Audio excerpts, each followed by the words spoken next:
What's going on, guys? Welcome back to the channel. My name is Steve. I'm Lindsay. Today we're going to be reacting to The Fallen of World War II.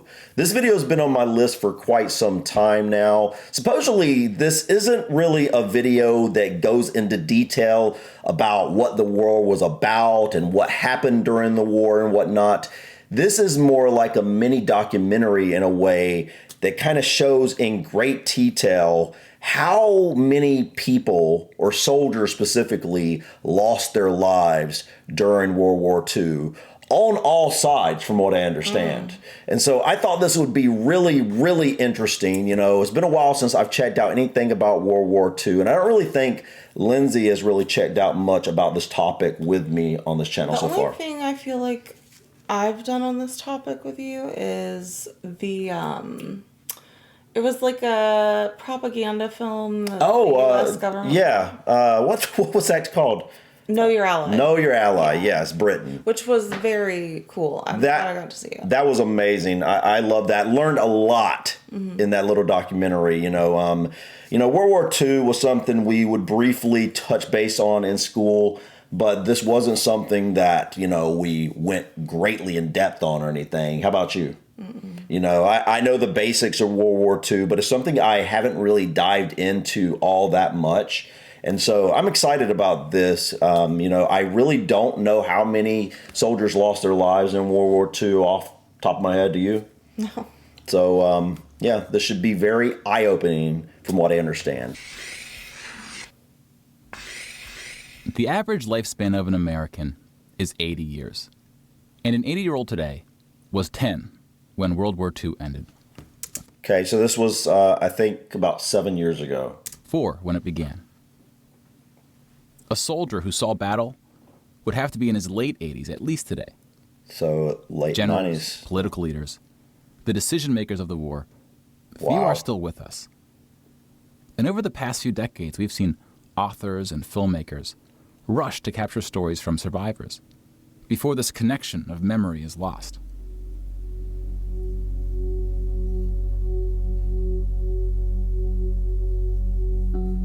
This project is not about individual war stories, and it's not about survivors. We're going to tally up the tens of millions of people whose lives were cut short by the war. What?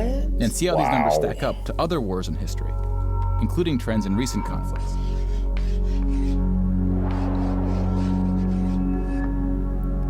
One's a civilian and one's a soldier. We'll be counting soldiers and civilians separately. Each of these figures represents 1,000 people who died. Oh my gosh. Civilians were of all walks of life, whereas military deaths were almost entirely men. The average age was about 23. In most battles, for every 1,000 soldiers killed, there are more than 1,000 who were injured.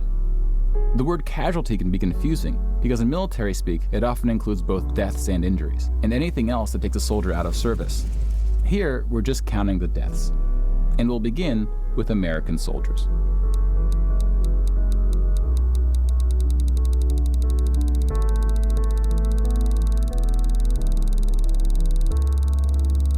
Over 400,000 died. Wow. Wow. Most of the deaths occurred in the European theater, fighting the Nazis. And about a quarter were in the Pacific, fighting the Japanese. When you put them on the timeline, you see that casualties were the heaviest at the end of the war. The war began on September 1st, 1939. But the US wasn't willing to join the fight until Pearl Harbor, 2 years in. The deaths increased drastically on D-Day, when the Allies invaded Normandy. One of the most tragic moments of the war was on D-Day at Omaha Beach, where 2,500 Americans fell. So about the same number of US soldiers died on this single beach landing as the entire 13 years of the recent war in Afghanistan. Wow. Wow. One day. I didn't even think about it like that. Wow. That's incredible. Sad. So is this the war with the most deaths?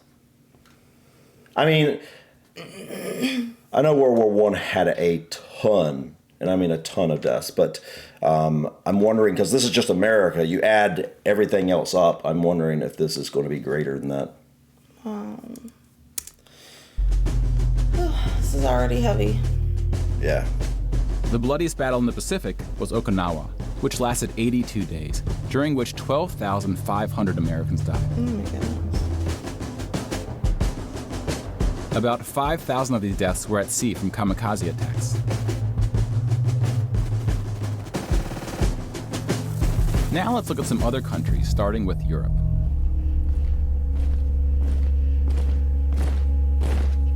Germany started World War II when it invaded Poland. Poland ultimately lost 200,000 soldiers in the war. Most died after the invasion while the country was occupied by Germany and the Soviet Union. I don't know what the difference is, the different battles here. You know, considering how much smaller a country Poland is now, and I'm guessing was then compared to the U.S. And they had, was it 200,000? Yeah, so half of the amount. Yeah, and I'm guessing that is a much larger percentage of their population. Yeah. Than obviously we had here.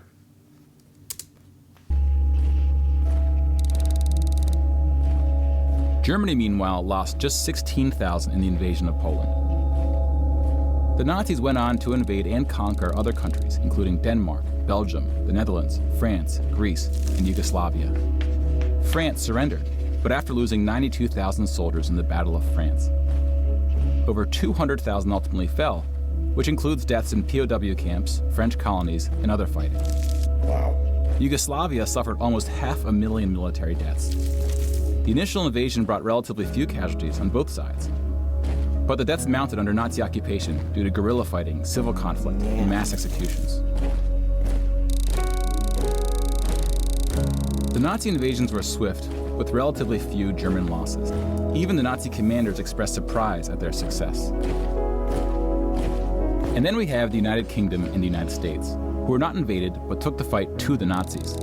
Britain lost about the same number of soldiers as the US, which includes the British colonies. Germany lost about 500,000 soldiers fighting the US and Britain in what is known as the Western Front, which took place in France and Belgium. Wow, that's a major jump.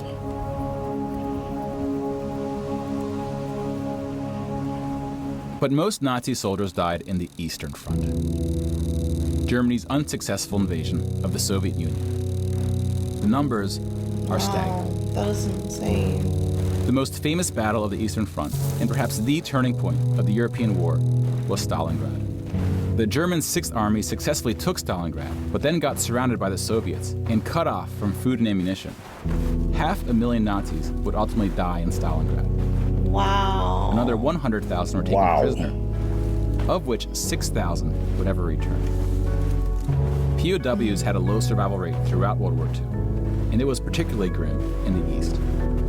When you include these POWs... Can you imagine, like, I just want to stop and, like, talk about that for a second. Can you imagine being a prisoner of war? How scary that would be. Yeah. Like, the war itself is scary Right. enough, but, like, how terrifying it would be to know that you're in the enemy's... I can just imagine, like, everything from the treatment you're obviously getting, right? Or lack thereof. Right. Lack of treatment, if you will. But even down to the fact that you're getting this horrible treatment, at the same time you're surrounded by people that don't speak the same language as you, probably. Or maybe like some of them do, but like culture shock. Yeah, the bad treatment and the culture shock, which makes it even worse. I mean, you know, we for example, we've been in other countries where, you know, the language is completely different, right? And can you imagine being imprisoned, you know, amongst that? You have no way to communicate. Right. So you don't speak the same. So not only is it such a bad, horrible, most horrible experience you can ever have in life, pretty much, but it's also like you can't even communicate with anyone, really. You know, if anyone wanted to communicate with you in the first place. That would just be horrible. It's horrible. Roughly the same number of Germans died in Stalingrad as all the Western Front fighting against France, the UK, and the US.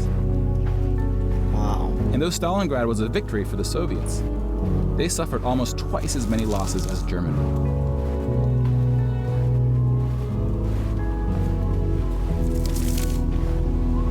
The Soviet Union would eventually defeat the once unstoppable German army, killing 2.3 million Nazi soldiers. Oh my goodness. But winning the war came at a cost.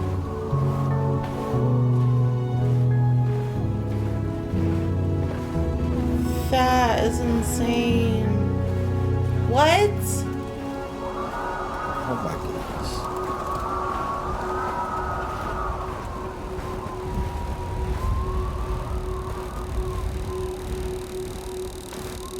How many people did they lose? Oh.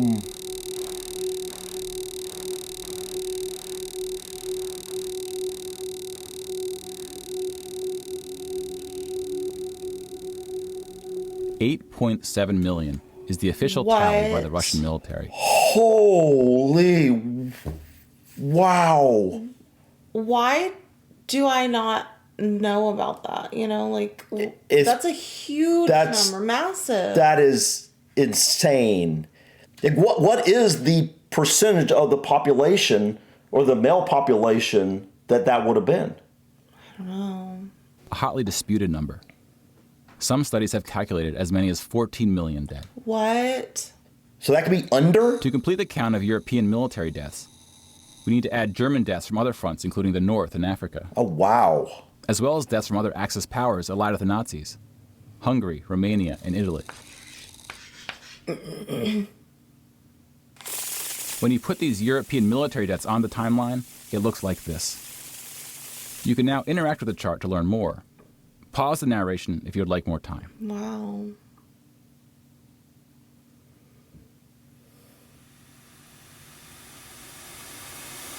And now we switch to civilian deaths in Europe.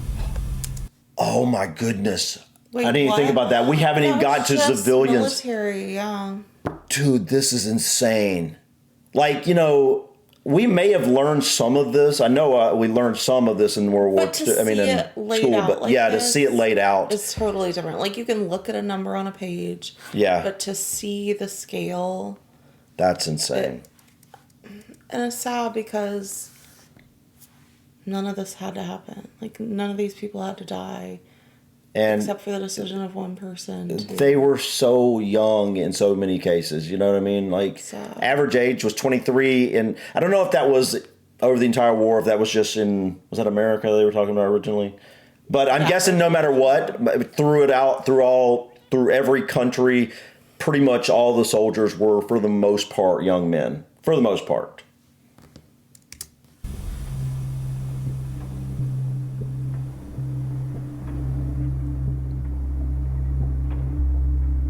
Six million Jewish people were killed in the Holocaust. If you separate this by country, you see that about half, 2.7 million, were Polish. 700,000 were Soviets, followed by Hungary and 17 other countries. Wow, look at Poland. Broken down another way, about half of the 6 million were killed in the concentration camps. Over 1 million died in Auschwitz. Most were killed in the gas chambers. Others died from starvation, exhaustion, disease, and other forms of execution. The second most deadly camp was Treblinka, which was exclusively an extermination camp, set up to look like a train station. Mobile killing groups killed 1.4 million Jews.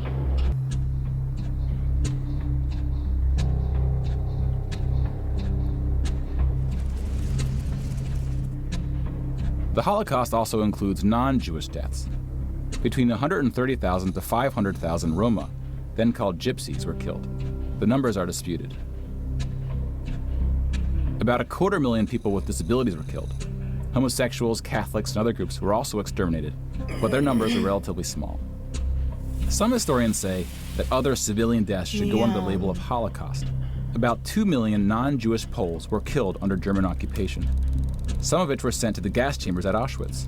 When you combine civilian and military deaths, over 16% of the total Polish population died in World War II, which is the highest percentage of any country. 16%. But not the highest in total death count. The Soviet Union again tops that list, losing at least as many civilians as it did soldiers. Oh my gosh. Dude, it was 8.1 million, And that the was count. disputed Yeah, that's up to 14 million. Yeah. So you're telling me at least 8 million civilians died. That is insane. I mean, I think a lot of people, we're so used to war. Unfortunately. It's always happening. It's always happened in some fashion. And it's broadcast much more, Right. constant, day in, day out. So people are just, desensitized to it. But civilians, man, that's just like our neighbors. You know what I mean? Like just like people. It's just so people that are just living their lives, not involved in anything. And it's just really, really sad. Yeah. Somewhere between 10 and 20 million.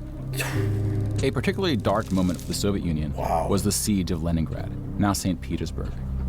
German forces surrounded Leningrad before civilians could be evacuated. Supplies, including food, were cut off for 2.5 years. 2.5 years? Wow. 1.5 million people died as a result, mostly from starvation, mostly civilians. That was awful. Stalin's cruelty towards his own people is partly responsible for these numbers. He often didn't allow civilians to evacuate from cities, thinking it would cause the soldiers protecting them to fight harder. About 1 million Soviets died in Stalin's own labor camps, called the Gulag. Just about every country suffered civilian losses, especially countries who were invaded.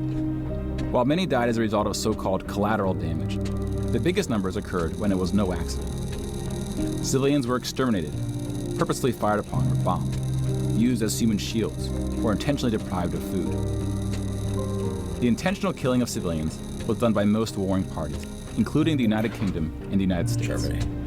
The United Kingdom was spared of a land invasion, but still lost 60,000 civilians, largely from German air raids or blitzes, often directed at civilian population centers. The UK did the same to German cities at a much greater magnitude, causing about 10 times the number of deaths. Wow. But most German civilian deaths came from the ground at the late stage of the war. When the Nazi regime collapsed, civilians living in occupied regions had to desperately flee from the advancing Soviet army. Were widespread, and death estimates ranged from 600,000 to 3 million.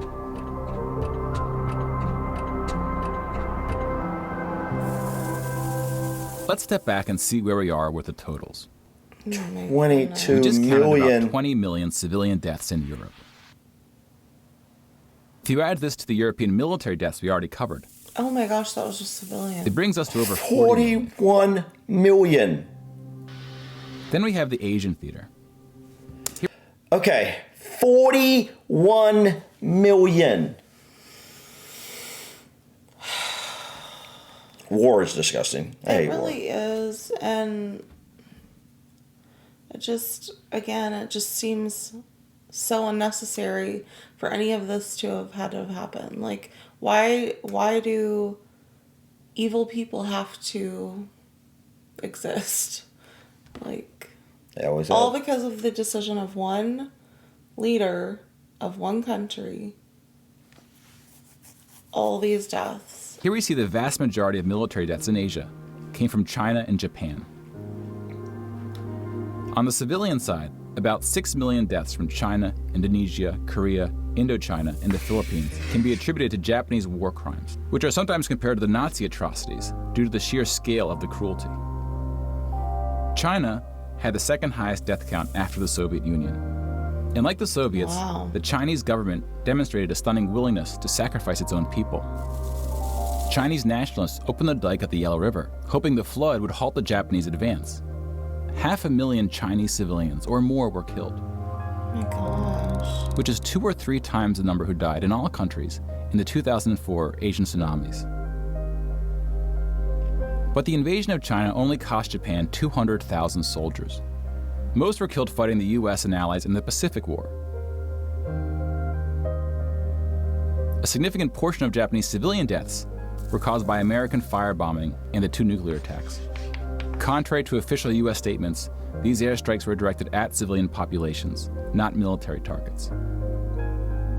When you add all the deaths outside of Europe, it brings us to a grand total of 70 million for the war. 70 give or take, depending on who's counting, million. and what civilian deaths get included. Wow. It's a massive More people number. died in World War II than in any other war in history. What you were wondering. For comparison, here are 20 or so of the very What? worst wars and atrocities. World War I, 15 million. 70. Mao, 40 million. Stalin, 20 million. British India. British Indian War? Yeah. Wow. 30-year war. Wow. We have on record. Some of these are more of atrocities than wars, but we've seen how that distinction can get blurry. Some of these spanned across centuries. World War II had the highest body count, and it all happened in just 6 years. 6 years, that's true. That's The true. world's population has grown significantly since the earliest atrocities on this list. If you want to compare them in terms of what percentage of the world died, Oh, wow. we can adjust the chart to look like this. This rough approximation tells us there may have been more devastating wars before World War II, proportionally speaking.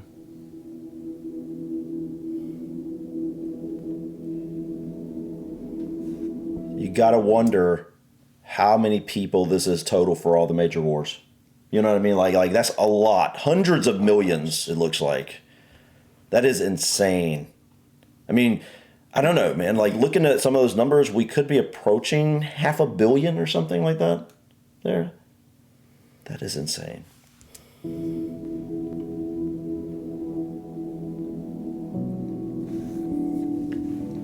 When we turn to post-war conflicts, it's hard to say anything that isn't controversial. But the data shows something quite extraordinary has been happening. In 1989, John Gaddis coined the phrase the long peace to identify the absence of conflict between the nuclear powers during the Cold War. 25 years later, the Cold War is over, and the term is still being used, although its meaning may have shifted. Wow, that's true. European Look at countries that. have not fought each other, except for this 10-day war in 1956 when the Soviet Union invaded Hungary. When we look at European wars before World War II, it looks like this. Goodness. They tend to be more frequent as you go Wow. back, though smaller in scale. And the largest 44 economies of the world have not battled each other since World War II. Well, now we have the war in Ukraine going on right now. Yeah, this is an older. Yeah, so obviously that is ended. A little different. Yeah. Rich countries have fought poorer countries, like the US versus Iraq.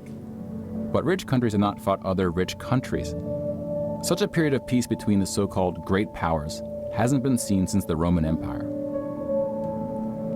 To many, peace is too strong of a word. Yeah. Wars have occurred since World War II, and they can be grouped into these 4 categories.